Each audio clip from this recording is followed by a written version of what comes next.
নমস্কার, আমি Souvik sir.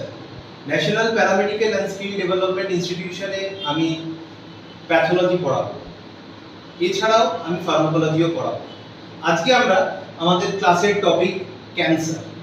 Cancer একটা বহুল প্রচলিত অজানা তথ্যের ভান্ডার। কারোর কাছে বিক্ষিপ্ত রকমের তথ্য আছে।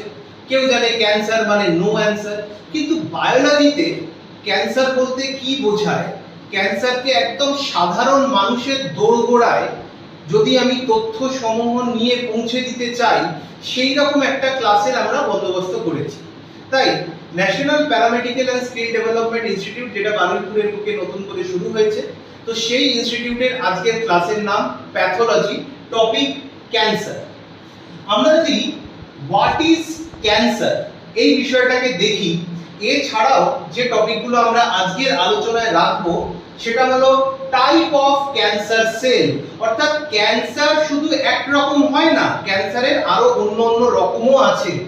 এছাড়া ক্যান্সারের কজ, যেটা সবথেকে বড় প্রশ্ন, যে কেন ক্যান্সার হয়, কিভাবে ক্যান্সার হয়, তারপরে ক্যান্সার যদি কারোর হয়েছে তাহলে সে বুঝবে কি করে, অর্থাৎ সিমটম, লক্ষণ, ডায়াগনোসিস। যদি কারোর ক্যান্সার হয়েই গেছে তাহলে কি করে আমরা বুঝবো যে হ্যাঁ এটা ক্যান্সারই হয়েছে, নাকি অন্য কিছু তো হতে পারে।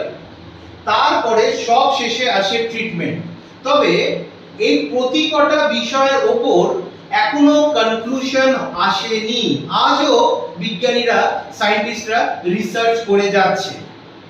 তাই ট্রিটমেন্ট আজ অবধি যা যা আছে আমি সেগুলো উল্লেখ করব, এবং আমার তথ্যের মধ্যে যে যে কথাগুলো থাকবে সেগুলো আজ অবধি যা যা পাওয়া গেছে সেগুলো কিন্তু সবটাই থাকবে বেসিক লেভেলে। তার কারণ আমার উদ্দেশ্য হচ্ছে, যারা তোমরা প্যারামেডিক্যাল পড়ছো, যেমন কেউ ফ্লেভো করছো, কেউ ইসিজি, কেউ ফিজিওথেরাপি আছো, কেউ ওটি টেকনিশিয়ান রয়েছো, যাতে তোমরা আগামী দিনে তোমাদের মেডিকেল ফ্রেটার্নিটি বা মেডিকেল সেক্টরে গিয়ে একদম অন্ধের মতো না থাকো এই বিষয়টার উপরে, যে ক্যান্সার ইজ নো অ্যান্সার। না, বায়োলজিতে ক্যান্সার সম্পর্কে কি তথ্য রয়েছে যতটুকু না জানলে নয় একজন প্যারামেডিক্যাল স্টুডেন্ট হিসেবে, সেটাকেই আমরা আজকে বোঝানোর চেষ্টা করব।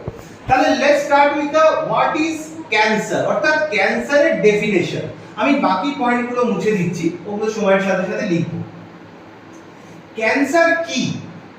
ক্যান্সারকে বায়োলজিতে বলা হয় যে এটা হলো একটা আনকন্ট্রোল এবং আননেসেসারি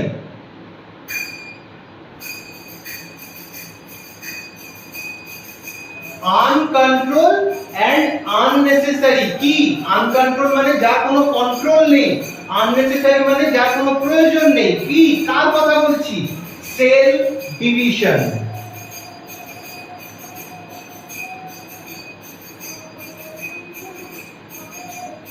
সেল ডিভিশন অর্থাৎ যে সেলের ডিভিশন হয় সেটা যখন আনকন্ট্রোলড এবং অপ্রয়োজনীয় ভাবে হবে তাকেই বলা হয় ক্যান্সার। আচ্ছা, সেল ডিভিশন কি? অর্থাৎ সেলের যে ভাগ হয়ে যাওয়ার কথা বলছি, এই সেল ডিভিশন কি? সেল ডিভিশনের উদাহরণ যদি আমি দিতে চাই তাহলে আমি বলবো,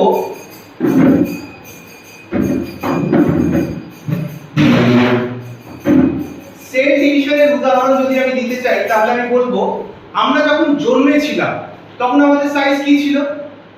এইটুকু মতো ছিল, তাই না? একটা হাতে চলে আসে, বাচ্চারা বাবা মায়েরা বলে ওলে বাবা লে, ওলে বাবা লে, তো একদম দুটো হাতের মধ্যে চলে আসে। ওজন কত হয়? 3 কিলো, 3.5 কিলো, কেউ 2.5 কিলো, কেউ বড়জন 4 কিলো। তো এই ওজনে নিয়ে আমরা জন্মেছি। আজকে আমাদের বয়স, অর্থাৎ তোমাদের ছাত্রছাত্রীদের বয়স কারোর 20, কারোর 25। তো সেইখান থেকে এই 20-25 বছর বয়স বা আমার বয়স বা আরো যারা বৃদ্ধ হয়ে যাচ্ছে তাদের বয়সে এই কন্টিনিউয়াসলি যে বৃদ্ধি পাওয়া, এটাই হচ্ছে সেল ডিভিশন। মানে বায়োলজিতে না অ্যাকচুয়ালি আমাদের জীবনকে 3টে ভাগে ভাগ করা হয়।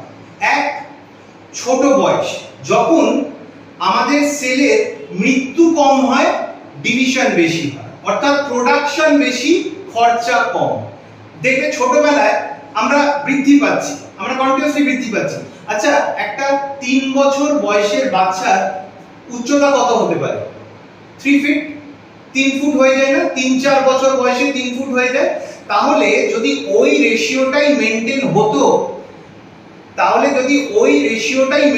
হতো, তাহলে আজকে আমাদের 20 বছর বয়সে বা 30 বছর বয়সে বা 40 বছর বয়সে 40 গুণিতক 3 কত হয়? 120 ফুট লম্বা হয়ে যেতাম। হতাম তো? তাহলে একটা বাচ্চা যার 3 বছর বয়স, তার উচ্চতা 3 ফুট, তাহলে 6 বছর বয়সে 6 ফুট, 9 বছর বয়সে 9 ফুট এরকম হওয়া উচিত ছিল, কিন্তু এরকম হয় না। কেন না? আননেসেসারিলি সেল গ্রোথ বা সেলের ডিভিশন হয় না। সেলের ডিভিশন কন্ট্রোলড ওয়েতে হয়, যেখানে প্রয়োজন সেখানে। দেখো ছোটবেলা থেকে আমরা কতবার সাইকেল থেকে পড়ে গেছি, হাতে কেটে গেছে, এখানে কেটে গেছে, ওখানে কেটে গেছে, এই প্রবলেম হয়েছে, ওই প্রবলেম হয়েছে, কিন্তু সেগুলো কি একই রয়ে গেছে? একই রকম ক্ষত রয়েছে না, ক্ষতগুলো সেরে যায়। এই যে কিভাবে সারলো এটা? এই সেল ডিভিশনের মাধ্যমে। অর্থাৎ একটা ক্ষত যদি হয়ে যায়, অর্থাৎ যে কোষগুলো মরে গেল তাকে বলা হয় নেক্রোসিস। তারপরে সেই নেক্রোসিসটা ধীরে ধীরে হিলিং হলো। এই হিলিংটাকে করলো কে? কন্ট্রোল পদ্ধতিতে সেল ডিভিশন। আর যদি ওই হিলিংটা হতে হতে হতে হতে এত হয়ে যেত, তাহলে এখানে আমার কেটে গেল, মাংসটা ভরপাই হয়ে গেল। আচ্ছা, ভরপাই হয়ে যাওয়ার পরে কি আরো কন্টিনিউয়াসলি মাংস বৃদ্ধি পায়? না, থেমে যায়। যেখানে প্রয়োজন নেই সেখানে আর হবে না, অর্থাৎ আননেসেসারিলি হবে না। তাই কোষের বিভাজনে আমরা সেল চ্যাপ্টারে পড়ব। কোষের বিভাজনের কয়েকটা পদ্ধতি আছে, মাইটোসিস, মায়োসিস, তো এগুলো আমরা সেল ডিভিশনের মধ্যে পড়ব সেল চ্যাপ্টারটা যখন পড়ব।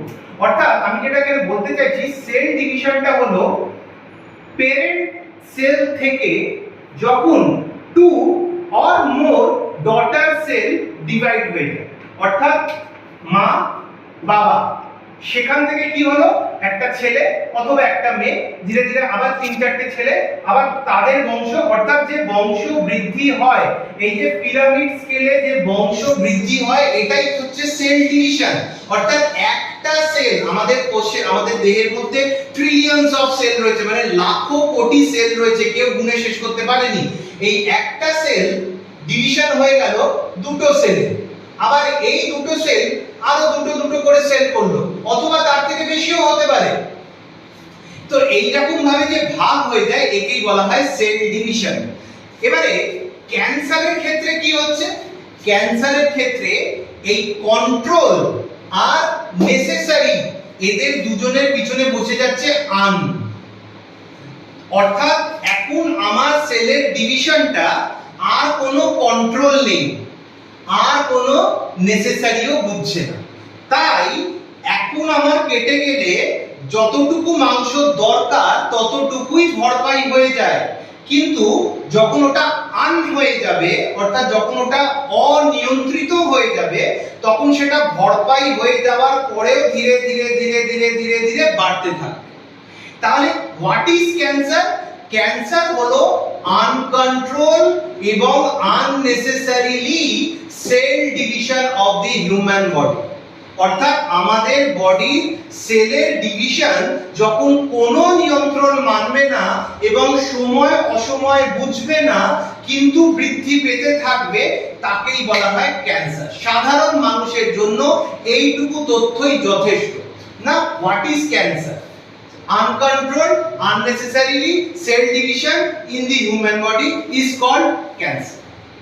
এবারে ক্যান্সারের যদি আমরা টাইপ দেখি, অর্থাৎ এই যে কোষ, আমাদের শরীরে এখন ট্রিলিয়নস অফ সেল রয়েছে, প্রত্যেকের শরীরে রয়েছে, অর্থাৎ কোষিকা রয়েছে। এই কোষিকা প্রচুর সংখ্যায় রয়েছে। তো ক্যান্সার যখন হয়ে যাচ্ছে, তখন এই ক্যান্সারের সেলকে বেশ কয়েকটা ভাগে ভাগ করা হয়। মূলত অনেক রকমের ক্যান্সার সেল আছে, বাট মূলত যেটা সবথেকে বেশি আমরা পাই সেটার নাম হলো টাইপ অফ ক্যান্সার সেলস। যেটা সবথেকে কমনলি পাওয়া যায় তার নাম হলো কার্সিনোমা।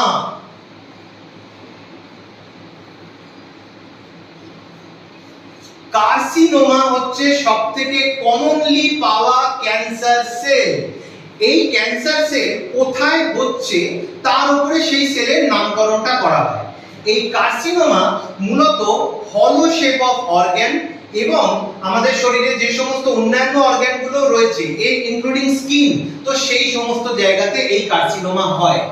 আবার দেখা গেছে এই কার্সিনোমারও আবার চারটে আলাদা আলাদা ভাগ আছে।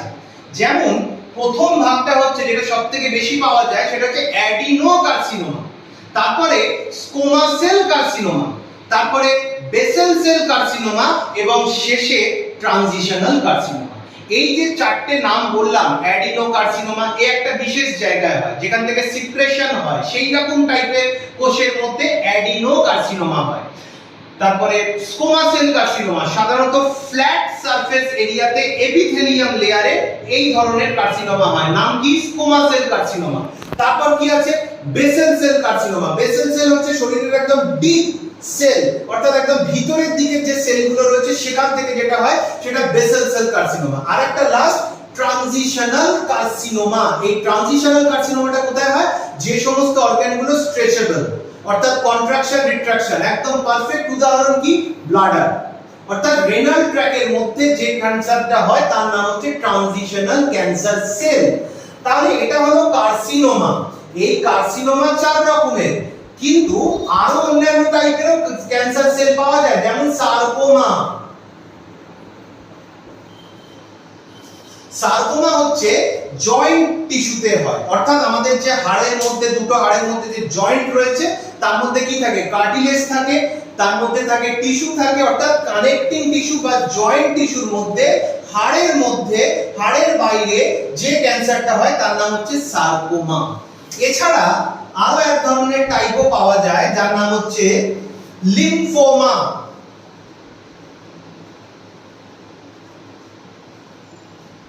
লিম্ফোমাও এক ধরনের ক্যান্সার সেল যেটা মূলত আমাদের ইমিউনিটির উপরে আঘাত আনে, অর্থাৎ এটা ব্লাড ক্যান্সারের একটা টাইপ।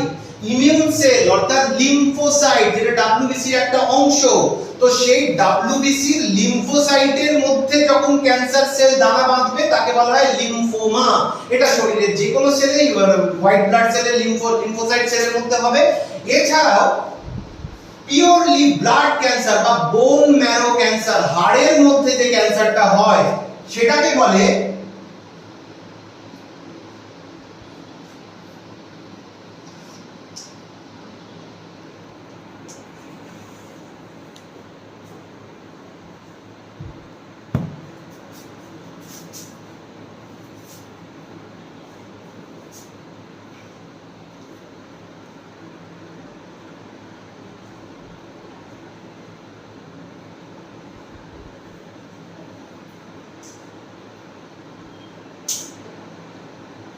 লিউকোনেমাস ক্যান্সার। ওটা হচ্ছে লিউকোনেমাস, মানে হোয়াইট ব্লাড সেলের মধ্যে যে ক্যান্সারটা হয় তাকে বলা হয় লিউকোনেমাস ক্যান্সার। তাহলে আমরা ক্যান্সার সেলকে চারটে ভাগে ভাগ করলাম: কার্সিনোমা, সার্কোমা, লিম্ফোমা এবং লিউকোমাস। এই যে চারটে সেল তার মধ্যে সবথেকে কমনলি কোনটা পাওয়া যায়? কার্সিনোমা, যার মধ্যে আবার আমরা চারটে ভাগ পেয়েছি। একটা ছিল অ্যাডিনোকার্সিনোমা, একটা ছিল স্কোমা সেল কার্সিনোমা, একটা ছিল বেসেল সেল কার্সিনোমা, আর একটা ট্রানজিশনাল কার্সিনোমা। এই হলো ক্যান্সারের সেল। আচ্ছা, এইবারে ক্যান্সারের যদি আমরা কজের মধ্যে আসি, কজ